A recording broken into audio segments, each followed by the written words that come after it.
আর এই মুহূর্তে যে খবরে নজর রাখবো, কয়লা পাচারের নতুন মামলার তদন্তে নেমেই উদ্ধার হলো টাকার পাহাড়। বাজেয়াপ্ত সম্পত্তির পরিমাণ 4 কোটি ছুঁয়েছে, এমনটাই খবর এটি সূত্রে।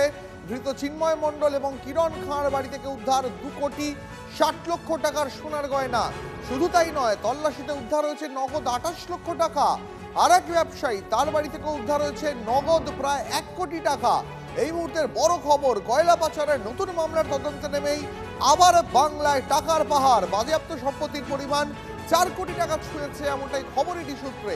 ধৃত চিন্ময় মণ্ডল এবং কিরণ খাঁর বাড়ি থেকে উদ্ধার হয়েছে 2 কোটি 60 লক্ষ টাকার সোনার গয়না। তল্লাশিতে উদ্ধার নগদ 28 লক্ষ টাকা। আর এক ব্যবসায়ীর বাড়ি থেকে উদ্ধার প্রায় 1 কোটি টাকা নগদ। আরো একবার জানাবো আপনাদের, কয়লা পাচারের নতুন মামলা তদন্তে নেমে উদ্ধার টাকার পাহাড়। বাজেয়াপ্ত সম্পত্তির পরিমাণ 4 কোটি ছুঁয়েছে, এমনটাই খবর এটি সূত্রে।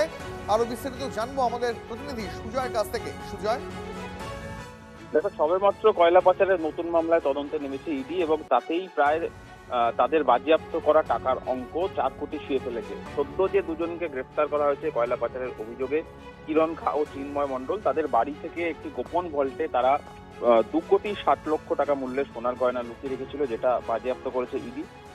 একই সঙ্গে 28 লক্ষ টাকা নগদ, সেটাও তারা লুকিয়ে রেখেছিল, সেটাও বাজেয়াপ্ত করা হয়েছে। এবং এই যে নগদ সোনা এবং টাকা, সেই টাকা সেগুলি কিভাবে তাদের কাছে এলো, আয়ের উৎসটা কি, তারা জানাতে পারেনি। একই সঙ্গে ওই তল্লাশিতেই সম্প্রতি দিন কয়েক আগে যে তল্লাশি হয়, সেই তল্লাশিতে আরো একটি ব্যবসায়ীর বাড়ি থেকে, সে পাণ্ডবেশ্বরে, সেখান থেকেও 1 কোটি টাকা নগদ পেয়েছে। এবং তদন্তকারীদের বক্তব্য যে বেশিরভাগ এই কয়লা মাফিয়া এবং ব্যবসায়ী যারা রয়েছে, তারা প্রত্যেকেই এই কয়লা পাচারের যে টাকা, দুর্নীতির টাকা এভাবেই নগদে তাদের কাছে রেখে দেয় এবং সেই টাকায় বিভিন্ন ক্ষেত্রে ঘুষ দিয়ে বা বিভিন্ন জায়গায় তাদের এই বেআইনি কারবার চালাচ্ছিল। সুতরাং প্রথমেই যদি 4 কোটি হয়, সেই অঙ্ক কোথায় গিয়ে পৌঁছাবে সেটাই এখন দেখার। এবং এর পাশাপাশি নজর থাকবে। ধন্যবাদ।